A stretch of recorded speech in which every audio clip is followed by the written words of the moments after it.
नमस्कार दोस्तों, स्वागत है आपका इस सीरीज़ में जिसको हम कहते हैं वैल्यू इन्वेस्टिंग। कैसे आप अच्छे तरीके से इन्वेस्ट कर सकें, वैल्यू इन्वेस्टिंग। और इसमें हम लोग जिस किताब को कवर कर रहे हैं उसका नाम है what I learned about investing from Darwin. Darwin वो इंसान था जिसने सबसे गहराई से समझा प्रजातियों को, जीव जंतुओं को, कि कैसे वो आई हैं। डार्विन से पहले जितने भी बुद्धिजीवी थे, समझदार लोग थे, वो ये मानते थे कि भगवान ने दुनिया बनाया है और भगवान कुछ ऐसा है जैसे कोई कुम्हार बनाता है, कुल्हड़ बनाता है, बर्तन बनाता है, वो बैठ बैठ के एक एक को बना रहा है, भेज रहा है, ऐसा मानते थे। लेकिन डार्विन ने भगवान को निकाल दिया सीन से। उसने कहा भगवान कैसे काम करता है हमको मालूम नहीं, लेकिन जो हमको सबूत मिल रहे हैं उससे ये समझ में आ रहा है कि ढेर सारे जो आज 87 लाख से भी ज़्यादा अलग अलग प्रजातियां हैं दुनिया में जानवरों की, और इससे भी ऐसे ही ढेर सारे जीव जंतु हैं, पौधे भी हैं, वो सब के सब कुछ जानवरों में से निकले हैं, कुछ जीव में से निकले हैं।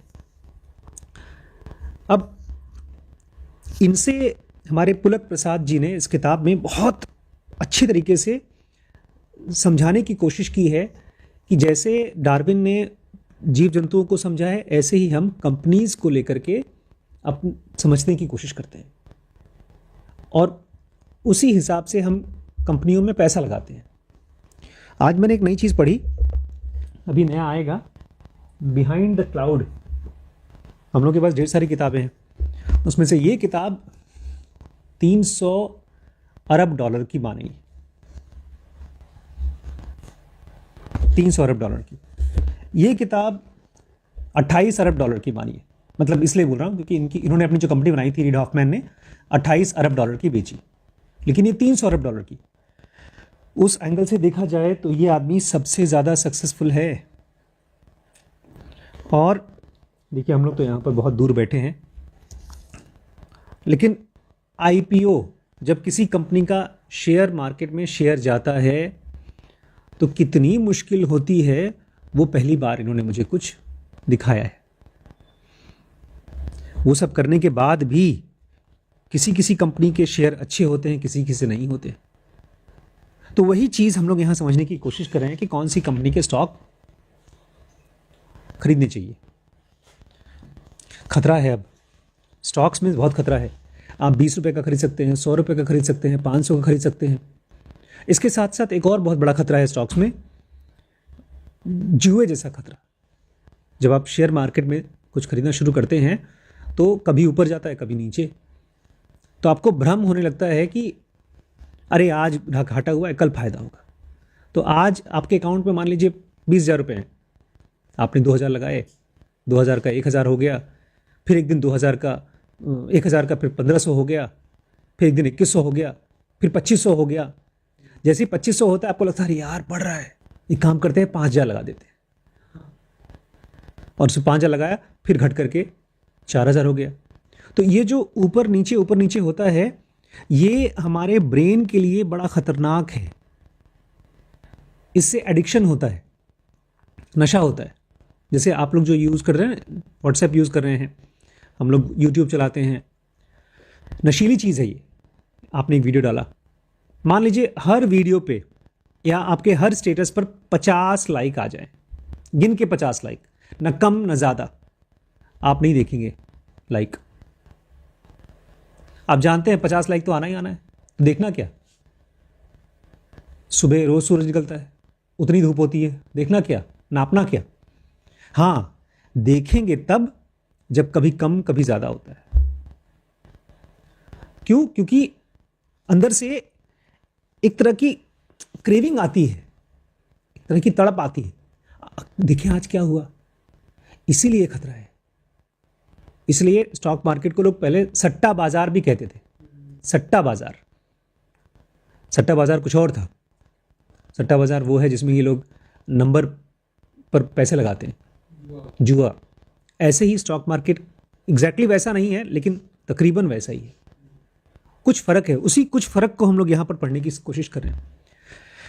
ये बहुत मुश्किल किताब है, लेकिन मुश्किल तो मैथमेटिक्स भी है, अंग्रेज़ी भी है। बाय द वे, आप लोग अंग्रेज़ी पढ़ रहे हैं कि नहीं पढ़ रहे हैं? पढ़ रहे हैं। आपका चालू हुआ? चालू करो फिर आज। बल्कि हम लोग की साथ की स्ट्रीक बनी है, साथ में हम लोग क्लैप कर भेज देते हैं तो आप लोग पढ़ते रहिएगा। कोई भी गहरी चीज़ कम से कम 5 से 10 साल लेके जाती है। मैं मान के चल रहा हूँ कि 5 से 10 साल में मैं भले बूढ़ा होकर मर जाऊँगा, लेकिन मेरे आगे आने वाली पॉपुलेशन, आप लोग जब थोड़ा समझदार होंगे 10 साल बाद, तब आप लोग स्टॉक मार्केट में अपनी बाउंड्री बना के रखेंगे। मतलब सही सही स्टॉक्स को पहचानना आप जान जाएंगे। ये आज हम लोग जो पढ़ रहे हैं उसकी तैयारी कर रहे हैं। Investing as a historical discipline, आज हम लोग पढ़ेंगे कि इन्वेस्ट कैसे करें एक हिस्टोरिकल डिसिप्लिन की तरीके से, इतिहास के हिसाब से, उसके हिसाब से नहीं, डीसीएफ के हिसाब से नहीं, डिस्काउंटेड कैश फ्लो, भविष्य में कोई आदमी कितना कमा रहा है, कोई कंपनी कितना कमा रही है, उसके हिसाब से नहीं। शुरू करें। The investment profession invites soothsayers of all kinds। बड़ा नया वर्ड है यार। कह रहे हैं कि इन्वेस्टमेंट प्रोफेशन में जहां निवेश वगैरह होता है, पैसा लगता है, वहां पर ढेर सारे सूदसेयर्स होते हैं, ढेर सारे अलग अलग टाइप के सूदसेयर्स। सूदसेयर्स मतलब जानते हैं क्या होता है? हाँ, अरे आपके हाथ में तो बहुत पैसा है, आपकी कुंडली तो बहुत अच्छी है, इसको बोलते हैं सूदसेयर्स। ये लोग आपका हाथ देकर नहीं बताते, ये आपका चेहरा देके बताते हैं। आप कभी किसी ऐसे ही आदमी को अपना हाथ दिखाइए और आप देखिए, जैसे ही वो आपकी भविष्य बताएगा, तुरंत आपके चेहरे को देखेगा।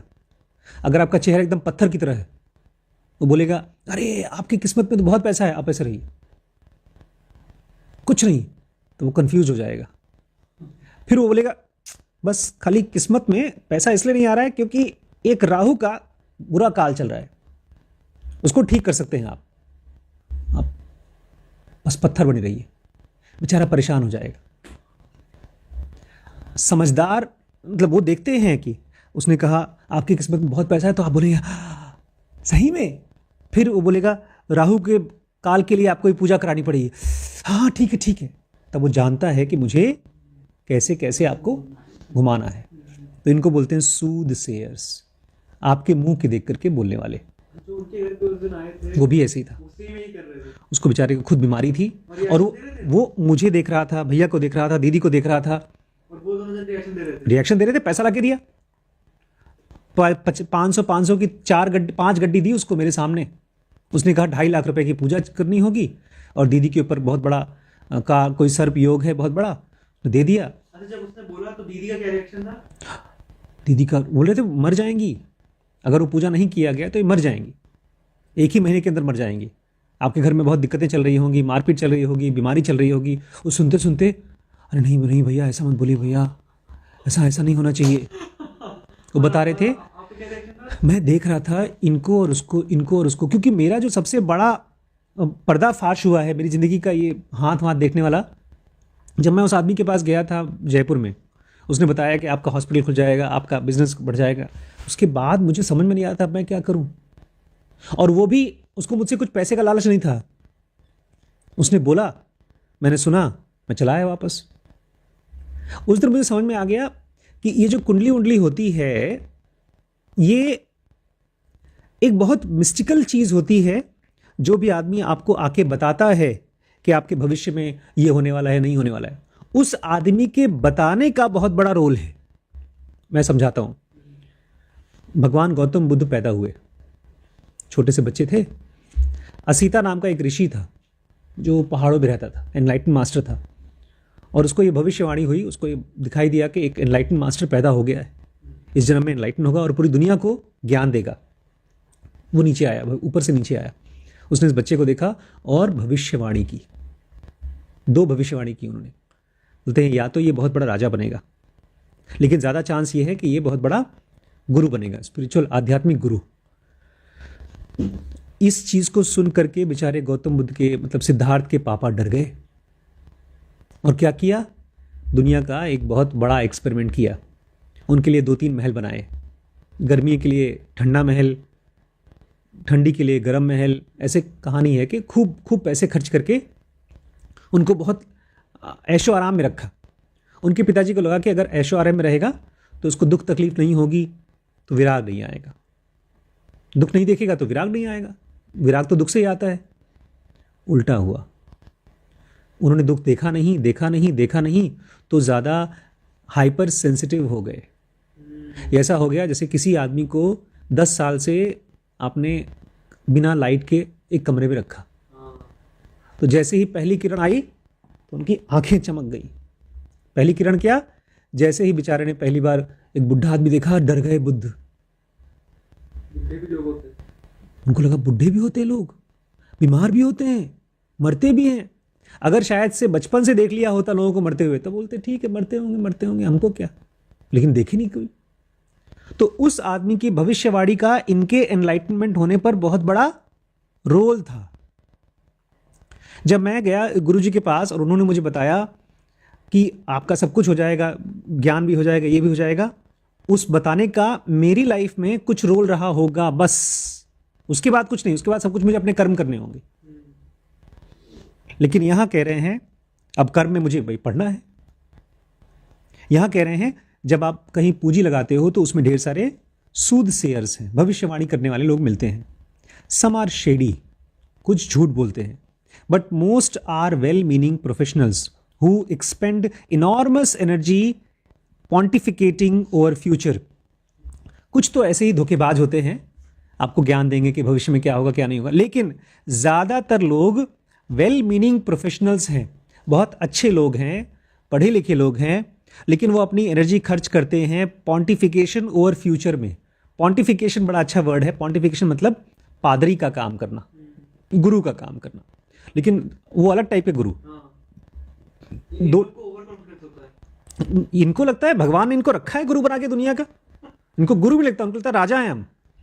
आप चले जाइए चर्च और फादर के पास बैठिए तो 5-10 मिनट के अंदर में आपको फीलिंग आ जाएगी कि वो महान आदमी है, हम बेचारे कुछ नहीं।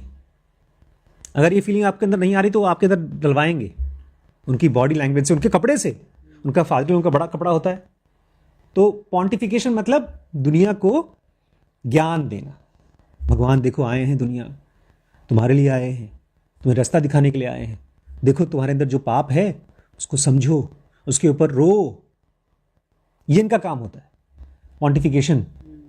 एक आदमी गया था एक फादरी के पास, मैंने बहुत बार कहानी सुनाई ये वाली। रात भर बेचारा शराब पिया, खूब लड़कियों के साथ सोया, सिगरेट पिया। तो चर्च में वो होता है एक कन्फेशन बॉक्स, जिसमें कि एक कमरा होता है जिसमें अंदर फादरी बैठे होते हैं और बाहर से आप उनसे कन्फेस करते हैं, अपनी गलतियों की माफ़ी मांगते हैं। अगर आपने किसी के साथ कुछ पाप किया है तो बताते हैं आपके हमने पाप किया है। एक पिक्चर थी इसी कॉन्सेप्ट पर अमिताभ बच्चन की।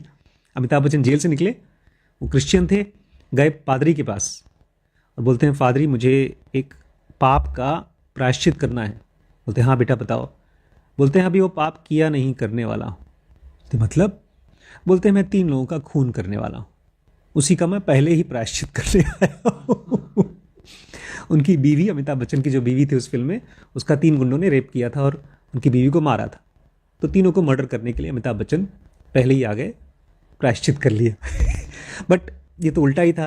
बाद में फादरी गया और सबको बताया होता है पिक्चर में, अच्छे पिक्चर आप देखिएगा। लेकिन यहाँ पर ये मानते हैं कि पादरी जो है वो भगवान का बुलाया हुआ दूत है और आपको ज्ञान देने के लिए। ये सचमुच के गुरु नहीं होते, ये अपॉइंटेड गुरु। पॉन्टिफिकेशन यहाँ पर बहुत तंज के साथ, बहुत कटांश के साथ बोला गया है कि कंपनी भविष्य में क्या करेगी क्या नहीं करेगी, लोग बैठकर यही कर रहे हैं। अब इस समय मेरे ख्याल से इसी समय पूरे इंडिया भर में, क्या पूरी दुनिया भर में 5-6 लाख भविष्यवाणी करने वाले हैं। आपका हाथ देखकर, आपकी कुंडली देख करके बताएंगे कि भविष्य में क्या होने वाला है क्या नहीं होना। ऐसे ही स्टॉक मार्केट में लोग बैठे हुए हैं, स्टॉक मार्केट के गुरु, इनको पूरा ज्ञान है। क्यों ज्ञान है भी पता चलेगा। तो कह रहे हैं इन्वेस्टमेंट की दुनिया में ढेर सारे भविष्यवाणी करने वाले लोग हैं। कुछ तो झूठ बोलते हैं लेकिन ज़्यादातर लोग ईमानदार लोग हैं और वो भविष्यवाणी करने की कोशिश करते हैं। We weren't one of them. Pulak Prasad कहते हैं हम उसमें से नहीं है भैया। अगर आप हमारी किताब पढ़ते हैं और आप ये उम्मीद कर रहे हैं कि हम आपको बता देंगे कौन सा स्टॉक बढ़ेगा कौन सा नहीं बढ़ेगा, हमारे पीछे मत आइए, हम वो नहीं हैं, हम कुछ और हैं। I want to clarify an important point before we march ahead. हम एक बहुत इंपॉर्टेंट पॉइंट हम आपको बताना चाहते हैं इससे पहले कि हम आगे बढ़ें। Darwin and his theories are comparable. Darwin और उसकी थियरीज इनकंपैरेबल है, किसी और के साथ उसकी कोई तुलना नहीं है। बहुत गहरी थियरी है डार्विन की। In my view no scientist comes close to him in greatness.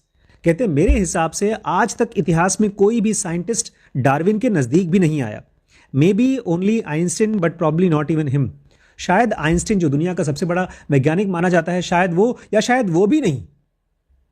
When I compare Darwin's scientific process to what we do, I do it with full knowledge that it is markedly worse than comparing a gargantuan apple with a tiny orange. और बोल रहे हैं जब मैं Darwin की scientific process को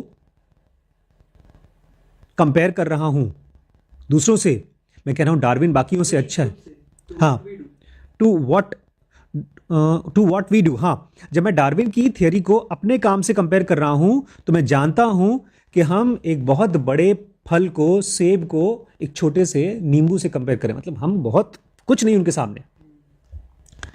इन broad schemes of things I think we financial investors are irrelevant to this world. बहुत अच्छी बात बोल रहे हैं। बोल रहे हैं साफ साफ अगर पूछिए तो हम फाइनेंशियल इन्वेस्टर्स जो पैसा लगाते हैं स्टॉक मार्केट में, हमारी ज़रूरत ही नहीं मार्केट में, हम इररेलेवेंट हैं। डार्विन वॉजंट, लेकिन डार्विन बहुत इंपॉर्टेंट था दुनिया के लिए। 3 लेसन डार्विन के जो उन्होंने इनके हिसाब से बहुत इंपॉर्टेंट है। We interpret the present only in the context of history. हम प्रेजेंट को, जो भी अभी हो रहा है, उसको समझने की कोशिश करते हैं पास्ट के हिसाब से। किसी ने पास्ट में क्या किया है उसके हिसाब से हम प्रेजेंट को समझने की कोशिश करते हैं। Number 1, we see the same set of historical facts as everyone else.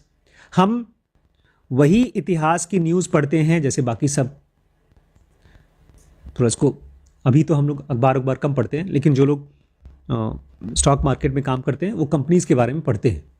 कब कंपनी उठी, कब गिरी, कब लॉन्च हुआ, कब नया प्रोडक्ट आया, कब वो उस कंपनी ने कोई नई जगह खरीदी, कब ढेर सारी चीज़ें इतिहास में जो उसका न्यूज़ आया है उसको हम सब पढ़ते हैं। We have no interest in forecasting the future. और हमें किसी भी कंपनी का या स्टॉक मार्केट में फ्यूचर फोरकास्ट करना, भविष्यवाणी करना हम नहीं करते, हम उसमें इंटरेस्टेड नहीं है। 3 चीज़ें डार्विन से इन्होंने सीखी। सबसे पहली कि हम जब भी कुछ भी किसी कंपनी के बारे में पढ़ रहे हैं तो भविष्यवाणी नहीं करना चाहते, हम उसका पास्ट पढ़ेंगे, इतिहास पढ़ेंगे। नंबर 1। नंबर 2, हम वही इतिहास पढ़ेंगे जो बाकी सब पढ़ रहे हैं, हम कोई नया इतिहास नहीं लेकर आ रहे हैं। अभी आपको बहुत अच्छे से समझ में आएगा कुछ। तीसरा, हम भविष्यवाणी करने में इंटरेस्टेड ही नहीं है। 3 चीज़ें हम डार्विन से सीखते हैं। We study the history of business to understand its financials, assess its strategies, gauge its competitive position and finally assign its value. देखिए, जब ज़मीन जायदाद खरीदी जाती है ना, आज हम गए एक ज़मीन देखने के लिए, बोलते हैं हाईवे पर है, 100 फीट ऑन रोड है जगह और 4 बीघा है और रेट है 15 लाख रुपए बीघा। हमने कहा यार तो बहुत ज़्यादा है, फिर भी ऑन रोड, ये वाली रोड पर, बहराइच रोड पर, चौड़ी रोड है। मैंने कहा फिर भी देख के आते हैं। जब गए तो रोड से 1 करोड़ कटी है, नीचे कटी, और फिर वहाँ खेत पर जाती है और खेत से जो हाईवे है वो पहाड़ी जैसी है, बीच में पेड़ है। तो मैंने कहा यार ये तो रोड पर नहीं है। तो हाँ, रोड जैसी ही है।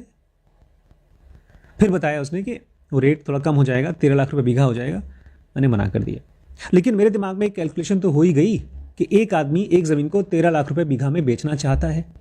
ऐसे ही यहाँ कह रहे हैं, हम कंपनी का पहले फाइनेंशियल्स देखते हैं, कितना पैसा आया, कितना गया। हम उसकी रणनीति को, स्ट्रैटेजी को समझने की कोशिश करते हैं। तीसरा, हम उसके कॉम्पिटिटिव पोजीशन को समझने की कोशिश करते हैं, मतलब उसके कंपटीशन में कौन कौन है, कितना आगे बढ़ रहा है, कितना नहीं। और फाइनली हम उसको एक वैल्यू देते हैं कि ये कंपनी इतने की है।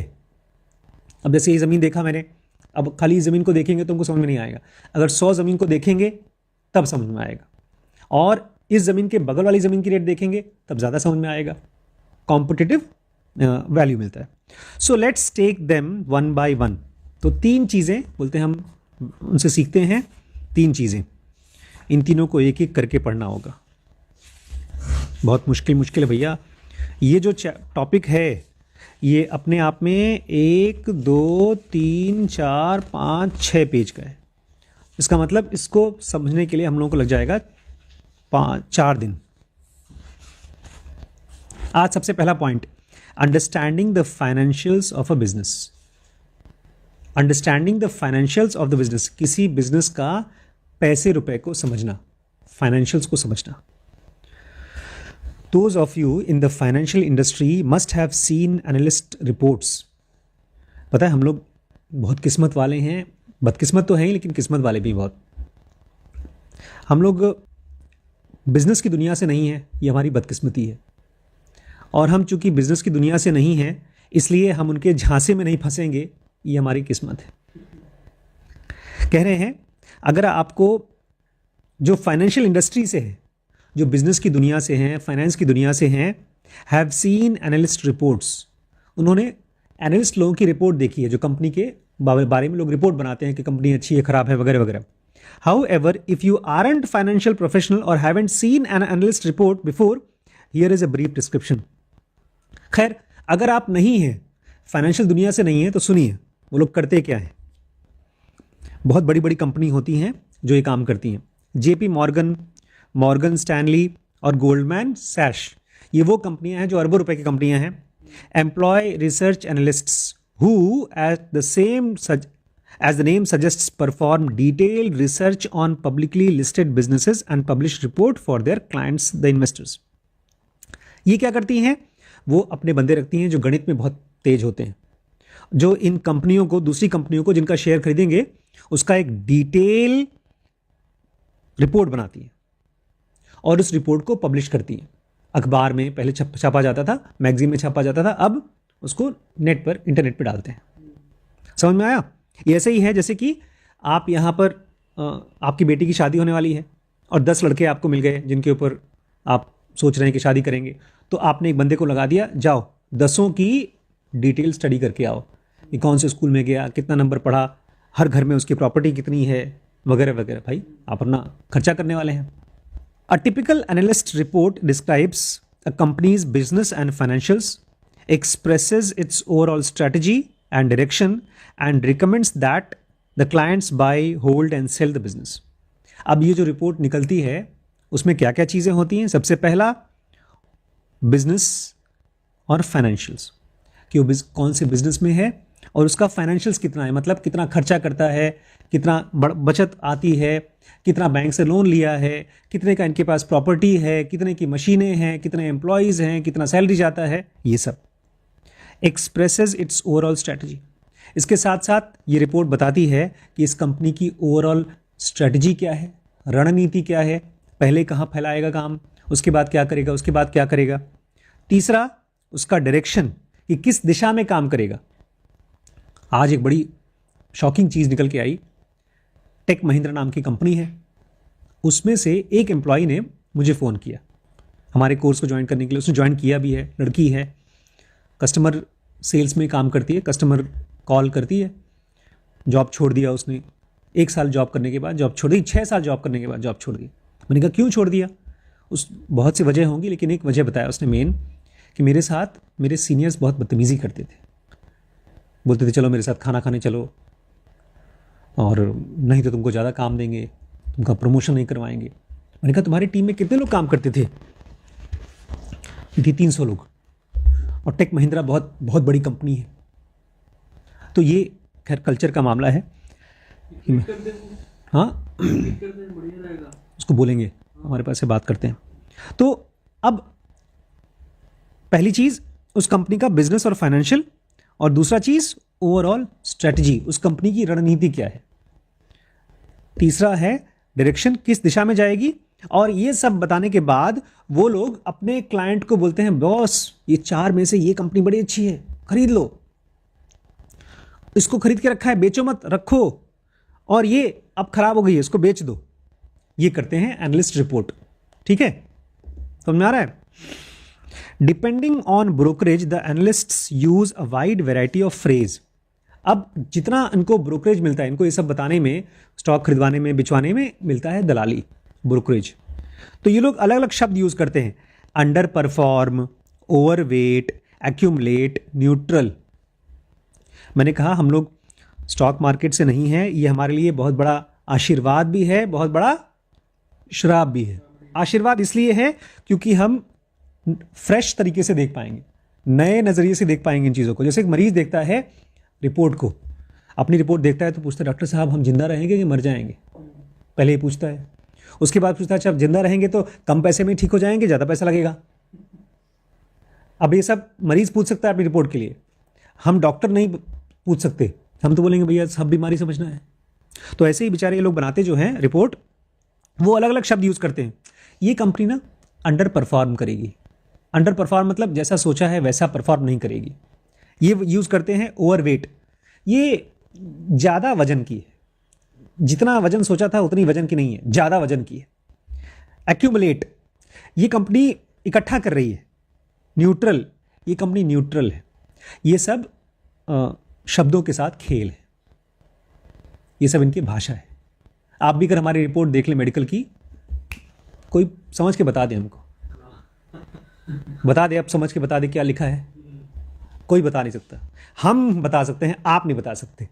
ऐसी वकीलों की भाषा है, कोर्ट में सबको अपने अपने तरीके पता है कैसे हमको बच के निकलना है। एंड अदर एसोटेरिक टर्म्स, और इस तरह के ढेर सारे एसोटेरिक टर्म्स। एसोटेरिक क्या होता है जी?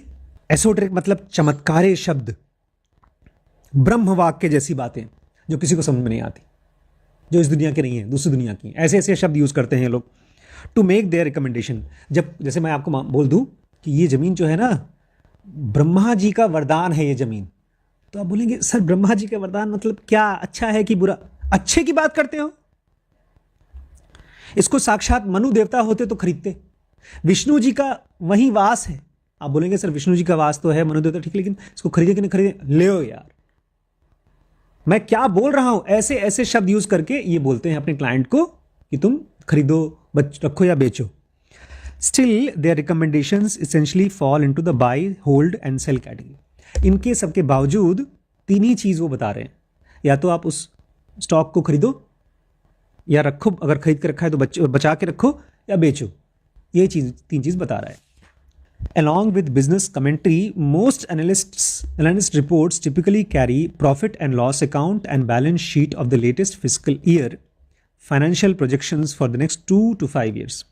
अब इसके साथ साथ एक और खतरनाक चीज़ वो लोग देते हैं। पहले तो बताते हैं कि हाँ इसको खरीदो वगैरह वगैरह, इसके साथ साथ कुछ और ही देते हैं, कुछ और चीज़ देते हैं। सबसे पहला उसका इस साल का, एक साल का प्रॉफिट लॉस बताते हैं कि इस एक साल में इस कंपनी ने प्रॉफिट लॉस किया है कि नहीं। दूसरा वो बैलेंस शीट देते हैं latest fiscal year. Balance sheet मतलब पूरा डिटेल कि कहाँ कहाँ खर्चा किया, किसको किसको कितना कितना दिया। देखिए बड़ा बारीकी से समझिए, बैलेंस शीट दिया और प्रॉफिट लॉस दिया एक साल का, और प्रोजेक्शन देते हैं, फाइनेंशियल प्रोजेक्शन 2 से 5 साल का। प्रोजेक्शन मतलब, फाइनेंशियल प्रोजेक्शन मतलब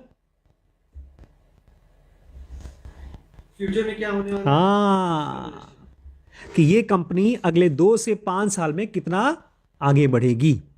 बैलेंस शीट दिया 1 साल का, प्रोजेक्शन दिया 5 साल का। In many of these reports you will not find the financial of the past 2 to 3 years, let alone the last 5 to 10 years। और इनकी जो रिपोर्ट आती है इसमें पिछले 2 से 5 साल का अगर आप रिपोर्ट मांग लो कि पिछले 2 साल में, 5 साल में क्या हुआ, कंपनी कहाँ गई, कितना प्रॉफिट कमाया, कितना लॉस कमाया, वो तो रहेगा ही नहीं। और अगर 5 से 10 साल का मांगो वो तो बिल्कुल नहीं होता। If you are keen to know the company's revenue growth over the past 5 years, the long term historical trend of margins, how ROCE and the free cash flow have fluctuated over a decade, you are on your own. बोलते हैं मान लीजिए आप एक ऐसे आदमी हैं जो बोलते नहीं यार मैं तो तभी इन्वेस्ट करूंगा जब पिछले 5 साल का, 10 साल का, 15 साल का मुझे डाटा मिलेगा। तो आपको नहीं मिलेगा। आओ जाओ खुद ही खोजो, जाओ उस कंपनी का हेड ऑफिस में जाओ, उनको फ़ोन करो। ROC, वैभव भी आजकल बोलता था मुझको, बड़े पापा इस कंपनी का आप शेयर खरीद रहे हैं, अनिल जी बोल रहे हैं आपको खरीदने के लिए, आप खरीद रहे हैं। ROC देखा है? अब ROC जो हम देखते हैं पिछले 1 साल का दिया है, उसके पहले का दिया ही नहीं। तो ये बोल रहे हैं अगर आपको चाहिए तो जाओ खुद खोजो, कंपनी से जाके बात करो तब दें।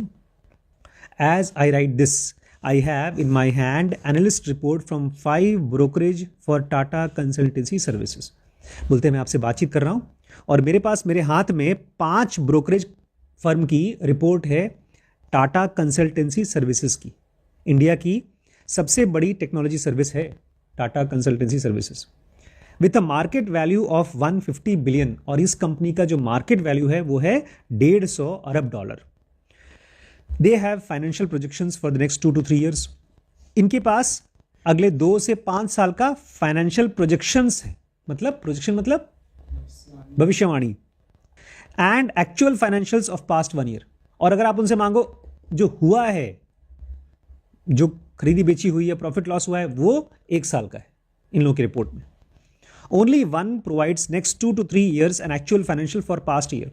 खाली एक रिपोर्ट मेरी ऐसे है जिसने कि 1 से 2 साल का एक्चुअल रिपोर्ट दिया है, actual financial for the past 1 year, 2 to 3 years an actual financial. हाँ, एक रिपोर्ट ऐसी है जिसने मुझे अगले 2 से 3 साल का फाइनेंशियल रिपोर्ट दिया है और पास्ट का 1 साल का दिया है। क्या हंस रहे हैं? अरे इन्होंने ये सिर्फ मतलब इसने पहले तो पिछले पैराग्राफ में बोला कि you are on your own, ठीक है, फिर आगे कह रहा है मेरे हाथ में टाटा कंसल्टेंसी के रिपोर्ट्स हैं और जो कि लार्जेस्ट है और जिनकी मार्केट वैल्यूएशन $50 है। They all have financial projections for the next 2 or 3 years। किसी के पास पास्ट का नहीं है। हाँ, वही फ्यूचर की प्रोजेक्शन देख करके आपको बता रहे हैं। None has 5 to 10 years financial history. और किसी की रिपोर्ट में पिछले 5 से 10 साल का इतिहास नहीं है।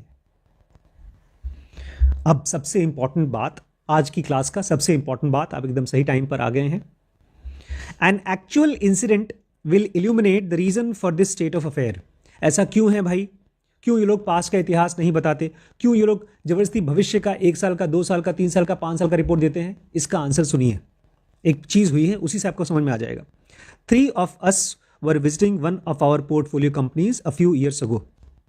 पुलक प्रसाद जब किसी कंपनी में स्टॉक खरीदते हैं तो हम लोग की तरह नहीं खरीदते 5,000 का खरीद लिया, 10,000 का खरीद लिया। ये लोग खरीदते हैं 50 करोड़ का, 20 करोड़ का। जब इतना बड़ा पैसा लगाते हैं तो ये लोग जा करके उसकी कंपनी के मालिक से मिलते हैं, CEO से मिलते हैं, तो बोलते हैं कि हम गए मिलने के लिए एक कंपनी में जिसमें हम पैसा लगाने वाले थे। We met with the CEO and the CFO for about an hour or so। हम उस कंपनी के CEO से, मतलब सबसे बड़े मालिक से, और CFO से, चीफ फाइनेंशियल ऑफिसर से मिले 1 घंटे के लिए। As we were about to depart, the CFO received a call on his mobile phone। और जैसे ही हम उसके ऑफिस से बाहर निकल रहे थे, उस कंपनी का CFO, जो सबसे सेकंड नंबर का जो सबसे इंपॉर्टेंट आदमी होता है, उसके फ़ोन में एक फ़ोन आया। He got visibly upset at the caller। और वो बात जब कर रहा था चिढ़ गया। जो उस बंदे का फोन आया था उसको बात करते करते चिढ़ गया।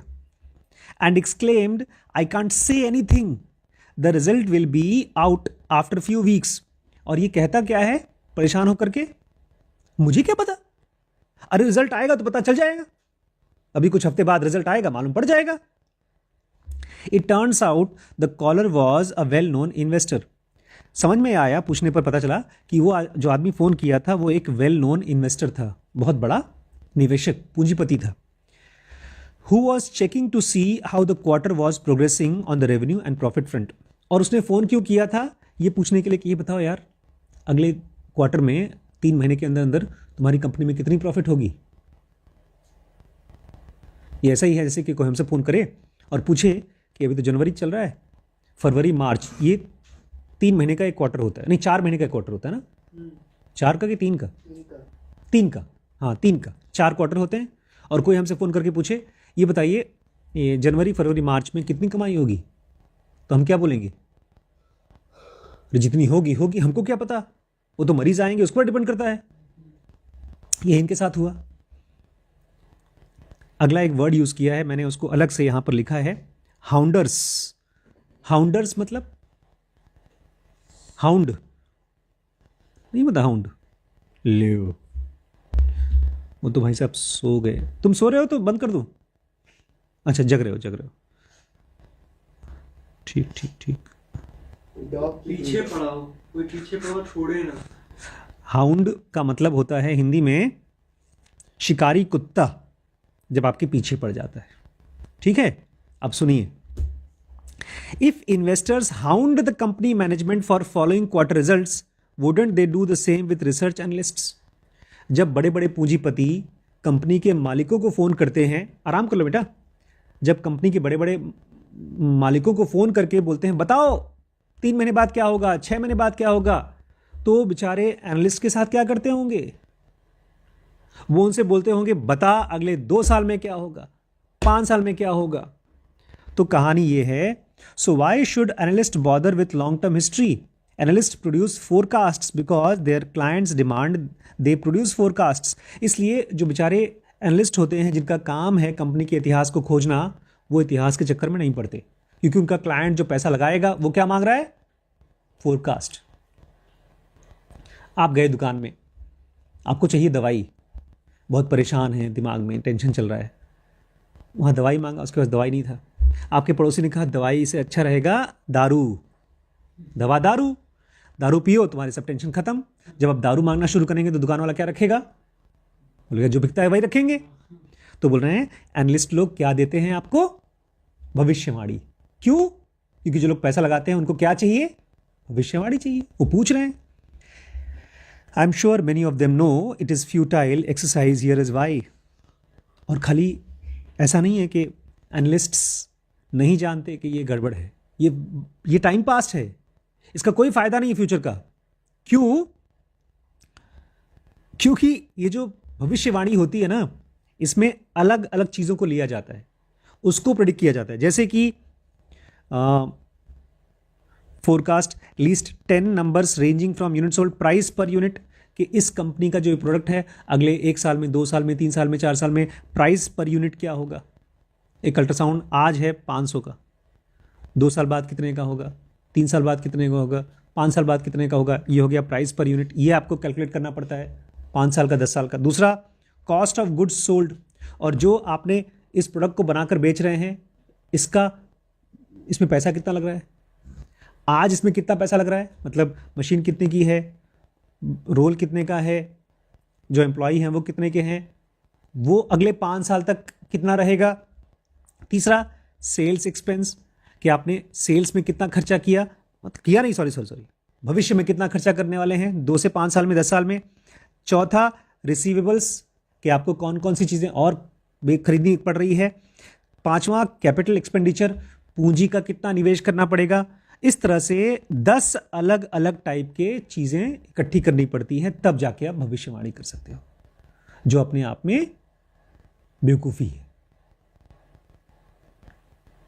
ये ऐसे ही है जैसे कि आज यहीं बैठे बैठे हम लोग डिसाइड करें कि कल कौन सा खाना बनेगा, 1 हफ्ते बाद कौन सा खाना बनेगा, 1 साल बाद कौन सा खाना बनेगा, सब रिपोर्ट बना के दो। हो सकता है श्रीश जहाँ जा रहे हैं कृष्णमूर्ति फाउंडेशन में, वहाँ पर शायद बता भी दे, क्योंकि वहाँ पर मेनू पहले ही बनता है, वहाँ पर हर हफ्ते पहले ही सब बच्चों का एक मेनू बन जाता है, लिस्ट लग जाता है महीने का। लेकिन यहाँ तो कहाँ बता पाएगा कोई, और वो भी डिसाइड कर सकते हैं मेनू। इसमें आप कैसे बताओगे मार्केट में कौन सी प्रोडक्ट कितने की बिक रही है, कितने का मिल रहा है, और कितने का बिकेगा, कोविड आएगा कि नहीं आएगा, ढेर सारी चीज़ें हैं भविष्यवाणी करने में। Which ever way you evaluate the probability of guessing the next year financial correctly, it is probably worse than guessing heads or tails after tossing a coin. आप चाहे कोई भी तरीका अपना लो, भविष्य के बारे में एक कंपनी में गेस करना, इससे अच्छा है कि आप एक सिक्का ले लो,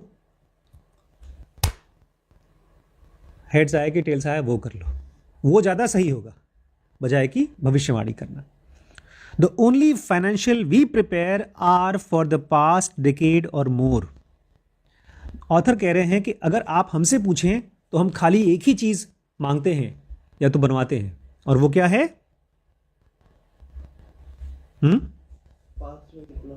पास्ट डेकेड का, पिछले 10 साल में इस कंपनी ने क्या किया है वो बताओ तुम। जो हुआ है, होगा वो नहीं। Our financial trackers have no projections. हम जब किसी कंपनी को खरीदते हैं तो उसमें कोई प्रोजेक्शन नहीं होता। Instead we use the same financial information to which everyone else has access. देखिए, अगर मान लीजिए ये लोग जाकर के टाटा कंपनी का कोई शेयर खरीद रहे हैं, तो ये नहीं पूछते हैं कि टाटा कंपनी का 2 साल में 5 साल में क्या रेट होगा। वो बोलते हैं टाटा कंपनी के 1 साल पहले क्या हुआ था, 2 साल पहले क्या हुआ था, 3 साल, जितना डिटेल हो सके पास कर ले आओ। और ये कोई भी जान सकता है, हम लोग उसको खोजते हैं लेकिन कोई भी जान सकता है। We in developing his theory. अच्छा, अब डार्विन की कहानी आएगी, उसमें अगर मैं आज आपको डार्विन की कहानी बता दूंगा आप रोने लगेंगे, वो कल के लिए है। बट आज बहुत अच्छा हुआ, मैंने बहुत इंपॉर्टेंट चीज़ आपको बता दी कि पूरी इंडस्ट्री, स्टॉक मार्केट की पूरी इंडस्ट्री भरी हुई है एनालिस्ट से जो करते हैं पॉन्टिफिकेशन ऑफ द फ्यूचर। पॉन्टिफिकेशन मतलब भविष्यवाणी करने की कोशिश करते हैं। मैं कह रहा हूँ हम लोग किस्मत वाले हैं इसीलिए, क्योंकि जब ऐसे भविष्यवाणी करने वाले नेट पे आते हैं तो आपके बगल में जो पढ़े लिखे लोग बोलेंगे अरे यार ये तो कंपनी बहुत तेज आगे बढ़ेगी, देखो ये बता रहा है। और हम सब अनपढ़ गंवार बोलेंगे अच्छा वो बता रहा है, तुमको समझ में आ रहा है, हमको तो नहीं पता चला है कुछ। ये अच्छी चीज़ है क्योंकि ये सब बकवास है। ये स्टॉक मार्केट चीज़ टीवी में चलता है, लोग खरीदते हैं, बेचे करते हैं, ढेर सारे लोगों को घाटा होता है, सब कुछ होता है, लेकिन किसी को पता ही नहीं। ये अच्छी चीज़ है। पुलक प्रसाद बोल रहे हैं हम वो नहीं करते, भविष्यवाणी के बारे में ज़्यादा बात नहीं करते। हाँ, लेकिन हम कंपनी का पिछले 10 साल का डिटेल निकालते हैं और उसी से हम कंपनी को इवैल्यूएट करते हैं। तो ये पहला पॉइंट है, understanding financials of a business. किसी कंपनी का फाइनेंशियल को समझने के लिए लोग क्या करते हैं, उसके इतिहास को देखते हैं। ज़्यादातर लोग 90% लोग क्या करते हैं, उसका फ्यूचर प्रोजेक्शन देखते हैं। क्या देखते हैं, प्रोजेक्शन। ये लोग देखते हैं पास्ट को। बल्कि गाड़ी में भी ऐसे ही होता है। आप लोग जब गाड़ी खरीदते हैं, कोई पुरानी गाड़ी, तो आप देखते हैं कि कितना किलोमीटर चली है। आप ये नहीं पूछते हैं अभी कितना किलोमीटर चलेगा।